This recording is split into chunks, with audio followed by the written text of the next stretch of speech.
Dan sekarang umat Islam lagi dihukum sama Allah, dijadikan bangsa-bangsa yang paling mundur, yang paling goblok, yang paling melarat, yang paling berantem sesama. Betul nggak? Betul.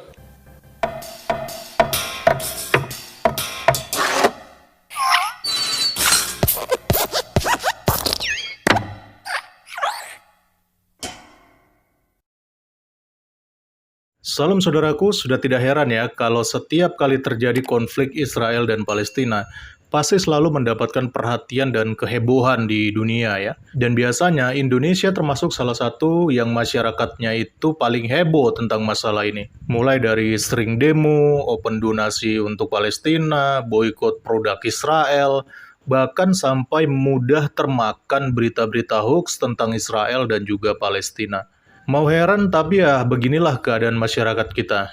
Salah satu yang mendapat perhatian saya terkait masyarakat kita ini adalah ketika saya melihat akun TikToknya Perdana Menteri Israel yaitu Benjamin Netanyahu, ternyata ramai dikunjungi oleh netizen dari Indonesia. Mereka ramai-ramai melampiaskan kekesalan di kolom komentar dengan kata-kata hujatan yang ditulis dengan berbahasa Indonesia yang saya yakin Benjamin Netanyahu juga pasti gak terlalu peduli akan hal ini karena dia tidak tahu artinya. Bahkan tak sedikit pula yang meminta Allah untuk memberikan azab kepada Perdana Menteri Israel ini.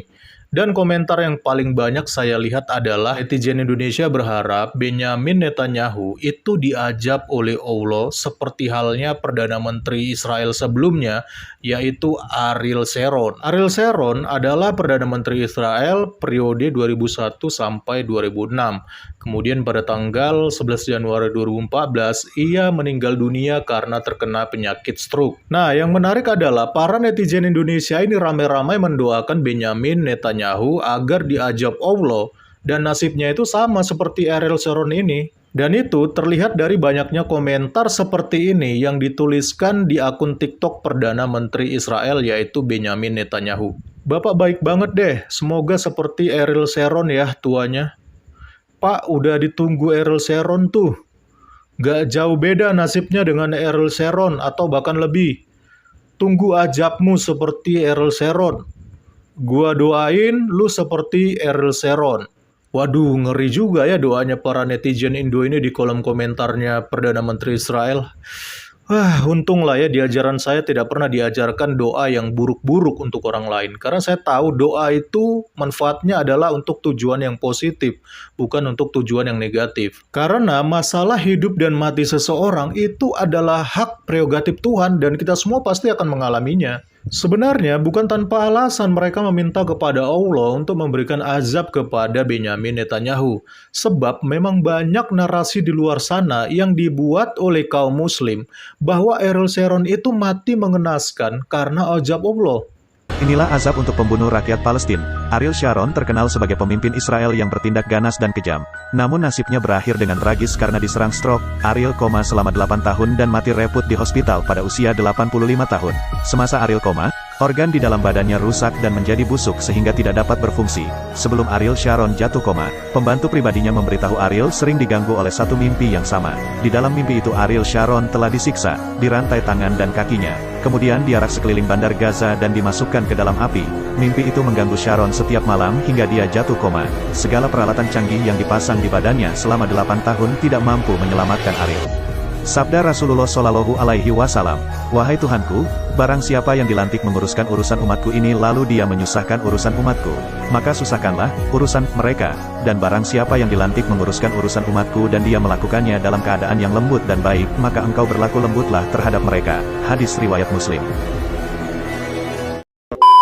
Mulai dikatain mati membusuk, dikatain sampai digerogoti belatung. Tapi tentu saja itu semua cuma dongeng karangan para pembenci Ariel Sharon yang dibuat atas dasar kebencian yang teramat sangat besar. Karena faktanya itu semua sudah dikonfirmasi hanya hoax belaka. Dan mayat yang dikerubungi oleh belatung itu ternyata bukanlah mayatnya Ariel Sharon, melainkan mayat orang lain. Aduh, beginilah ya, kalau hati itu sudah diselimuti kebencian, maka narasi hoax pun dipakai biar kelihatan bahwa azab Allah itu benar-benar nyata kepada orang-orang Israel. Begini nih akibat kebanyakan nonton sinetron azab di Indosiar. Akibatnya, akal sehat tidak lagi berfungsi dengan normal untuk dapat mengakses sebuah informasi dengan benar. Padahal, menurut Buya Sakur, yang diazab itu bukan orang Israel, tapi justru umat muslim sendiri yang diazab. Kalau nggak percaya, silakan simak baik-baik video ini sampai selesai. Sebaik-baiknya niatmu, sekalipun engkau punya niat baik. Saya punya niat baik, ingin menyadarkan umat Islam bahwa engkau sekarang sedang dihukum oleh Allah karena kejahatan-kejahatanmu. Ya. Di Spanyol engkau dimusnahkan oleh Allah. Tidak ada seekor manusia muslim pun yang tinggal di Spanyol. Kemudian di mana lagi?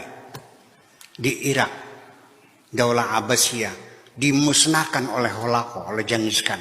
Musnah. Dan sekarang umat Islam lagi dihukum sama Allah, dijadikan bangsa-bangsa yang paling mundur, yang paling goblok, yang paling melarat, yang paling berantem sesama. Betul nggak? Kenapa kamu bangga? Kami umat yang terhebat. Sadar kamu dirinya? Yuk kita bertobat kepada Allah. Itu maksud saya. Tapi maksud baik saya, selalu saja ada orang yang salah paham. Itulah namanya kehidupan. Betul nggak? Saya bukan lagi jelek-jelekan Islam. Saya lagi introspeksi. Supaya kita terbebas dari azab Allah ini. Paham nggak sih? Apa kamu merasa benar berantem sesama itu? Apa merasa mendapat pahala ketika Anda mengejek-ngejekkan, jelek-jelekan orang lain? Nabi bertanya, ayuhibbu an yakula lahma akhihi maita. Hei orang-orang yang membuli, yang menjelek-jelekan orang, mencaci maki.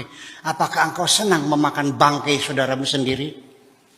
Kurang berpala Nabi menegur kita. Tega, enak, lezat bangkai saudaramu itu. Nah, lalu kenapa jadi seperti ini? Jadi artinya tetap saja kita punya niat baik, tidak selalu masyarakat kita mengapresiasi betul. Tetap ada saja orang yang punya dugaan. Nah, itulah tanggapan Buya Sakur terhadap situasi yang sedang dialami oleh umat muslim saat ini. Menurut kalian gimana? Setuju nggak dengan pendapat Buya Sakur ini? Salam kritis, Tuhan Yesus memberkati. Shalom.